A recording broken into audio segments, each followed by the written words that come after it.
The United States would completely destroy Russia if war broke out between the two.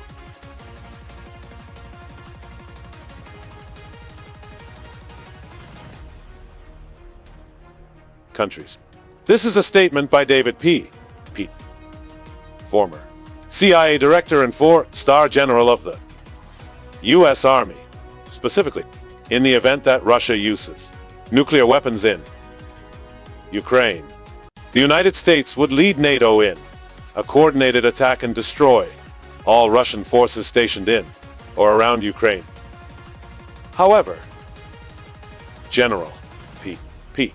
did not mention who would be the winner if the two most powerful military superpowers in the world clashed in a one-on-one confrontation. Although in reality a Russia-US war would certainly erupt into a global conflict with the participation of most of their allies.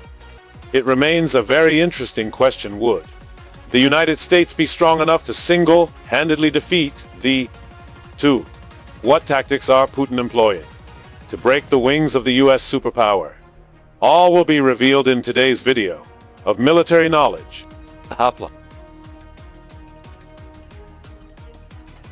Before going into the content of the first episode, airing in the year of the Wood Tiger 2024, we would like to wish our esteemed viewers a happy new year filled with prosperity, good health, and abundant wealth.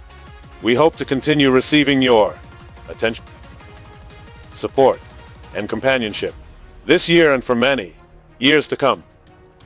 Hey music! Now, without further ado, let's begin with the most obvious factor that could influence this century's showdown: the military size of the giants Russia and the United States.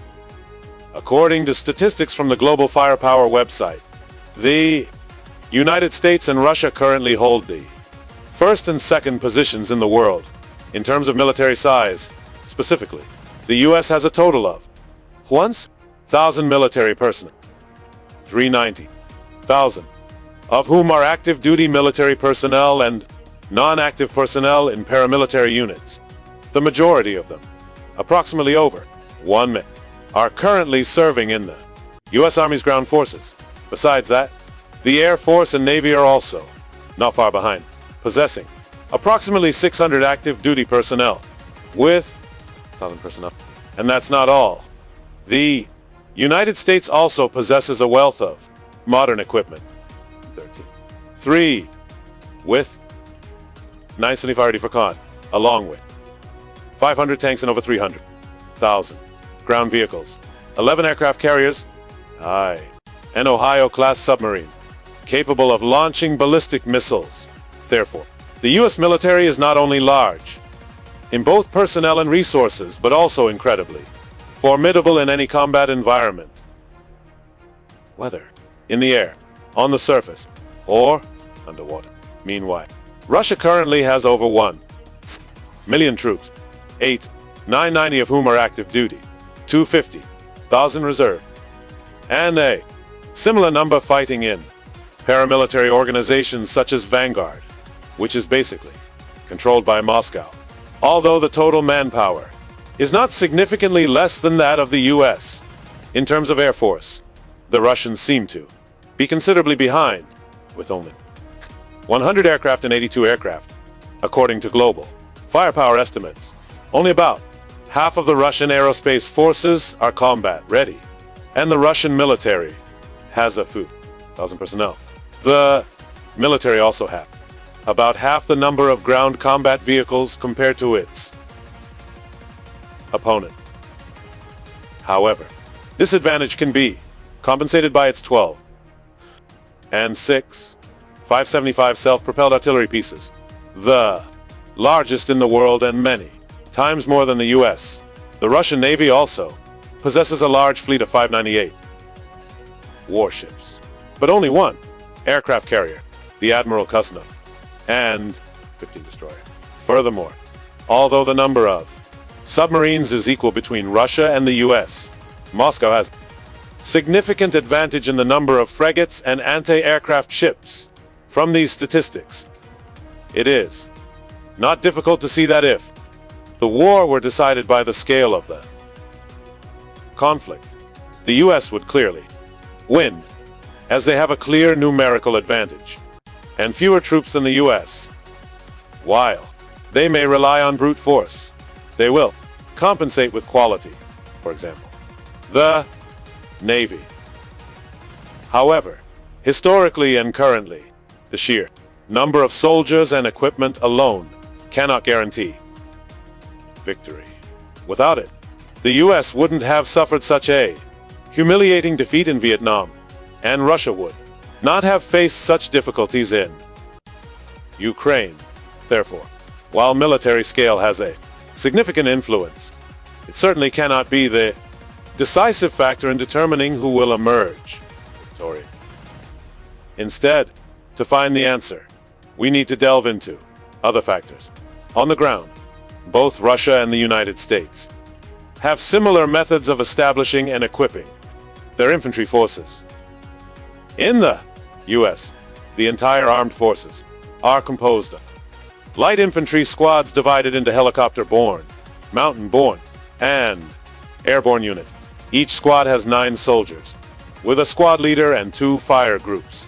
Each group includes a leader, equipped with M4, Karina, a user of an M249 machine gun, and 2 soldiers with assault rifles. Each squad may have a grenade launcher and a rifle, and each squad may also be equipped with AT-4 anti-tank weapons, depending on mission requirements. In mechanized infantry units, we will see the appearance of armored fighting vehicles, such as the Stryker and Bradley. Most interestingly, a new generation Stryker version, fitted with a powerful 3mm cannon, or the JV tank missile, which is wreaking havoc on the Ukrainian battlefield with countless successful battles. The US military has acquired another medium-range option to destroy, which can be particularly useful considering that Russian ground forces rely heavily on tanks and armored transport vehicles, if the Americans have mechanized squads. On the other side, Russia possesses mechanized rifle units, often equipped with BMP or BTR armored vehicles, each carrying a combat squad of 7. The unit is equipped with a pair of AK-74M machine guns, rifle, and a short-range RPG-166 anti-tank weapon. Some units and vehicle models will be supplied with and fitted with the modern Sea anti-tank missile, with a range of 5 km, further than the Javelin's 5 km. However, most Russian armored rifle units do not have weapons comparable to the US Javelin anti-tank missile, giving the Americans a slight advantage, or at least equal. Nevertheless, Russia completely surpasses the United States in the number of infantry it can deploy. This is because the Russian infantry possesses 3 platoons of transport vehicles and a highly mobile airborne unit, capable of deploying up to 25 more troops than the US, according to National Interest magazine.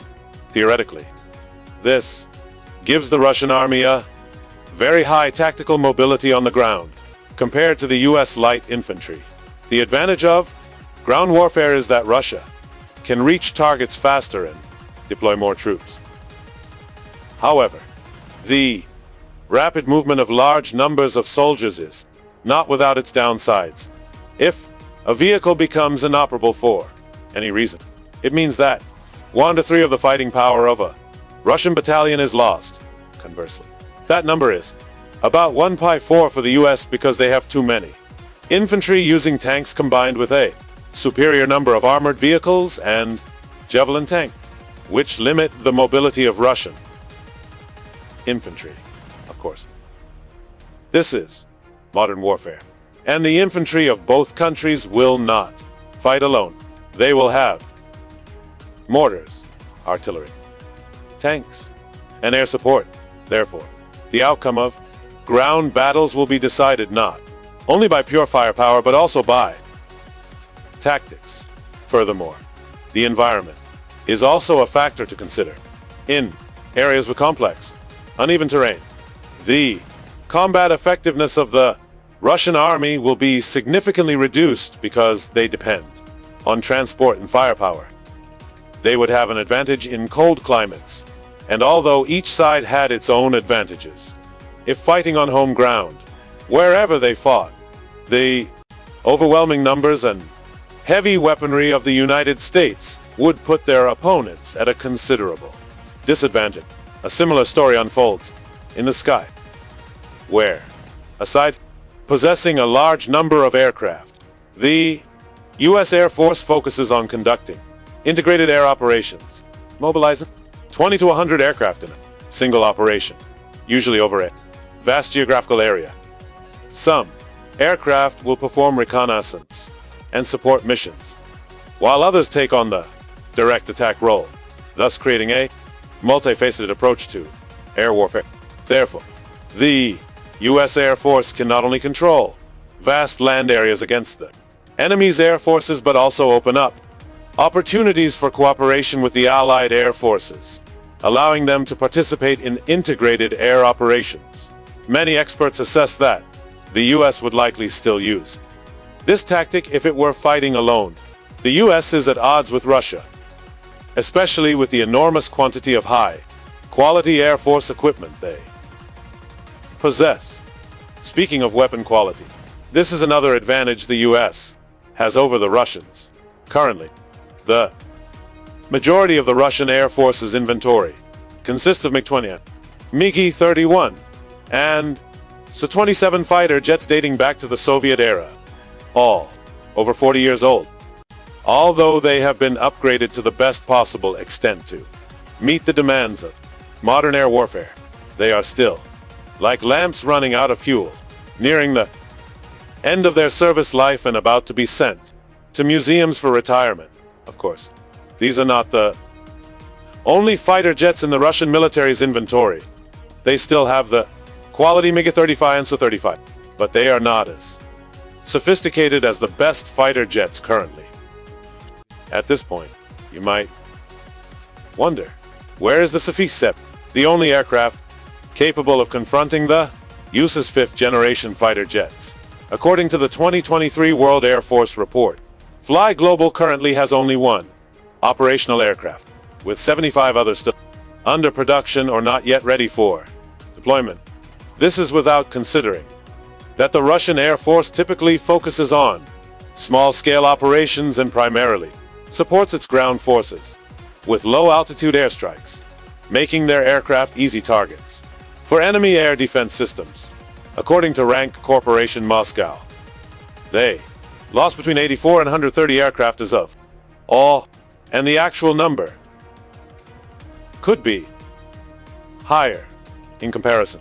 The Americans have also used the F-16 Fighting Falcon for nearly half a century, but they are gradually replacing it with a large number of F-16, with over 1,400 currently in production and nearly 200 more soon to be added to their existing fleet.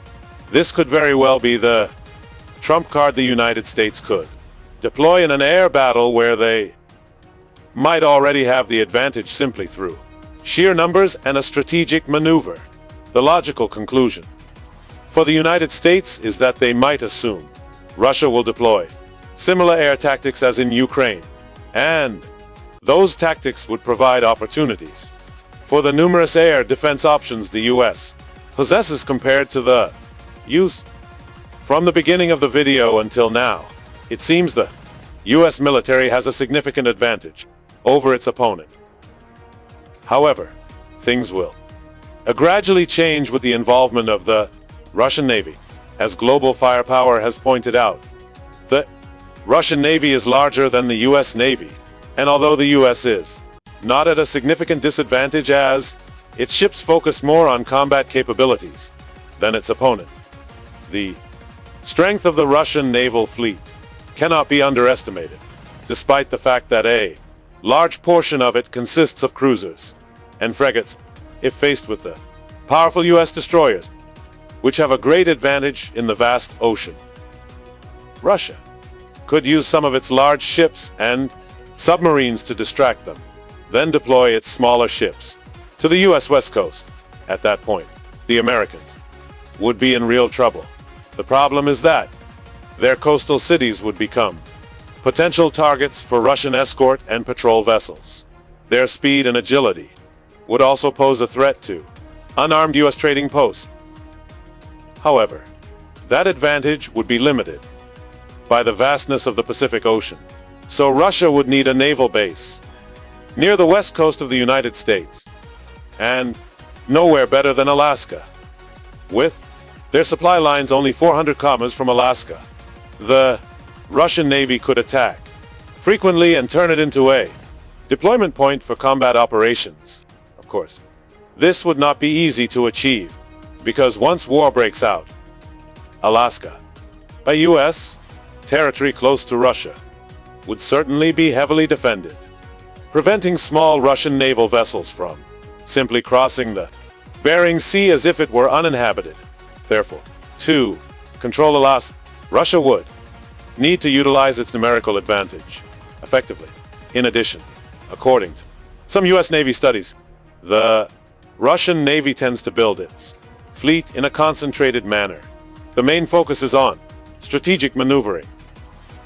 That is, using warships to keep other forces away from Russian territory instead of launching an attack. However, this does not mean that the Russian Navy's combat power is weak. They simply lack the long-range capabilities of the United States. This prevents the U.S. from easily landing on Russian soil by sea. A rather clever strategy to limit the numerical advantage of the U.S. ground forces. Conversely, the U.S. deploying naval power in vast seas to counter Russia. They can also use their fleet with 11 aircraft carriers to launch air attacks on Russian naval ports. The seamless coordination between the U.S. Air Force and Navy can help them resist attacks on the coast. Meanwhile, the only area where the two countries are equal is nuclear-powered submarines. And it is with this that Russia can regain some advantages. According to Newsweek, President Putin has been working to improve the surface combat capabilities of the Russian Navy. For many years since the collapse of the Soviet Union in 1991, Russia has had two of its most prized assets, the submarines Alexander and Krasnos. The Alexander affair is capable of carrying up to 16 Bulava intercontinental ballistic missiles, giving it the ability to deliver powerful strikes against U.S. territory. Meanwhile, Putin expressed optimism, stating in December 2023 that more nuclear submarines would be commissioned to ensure Russia's national security for decades to come.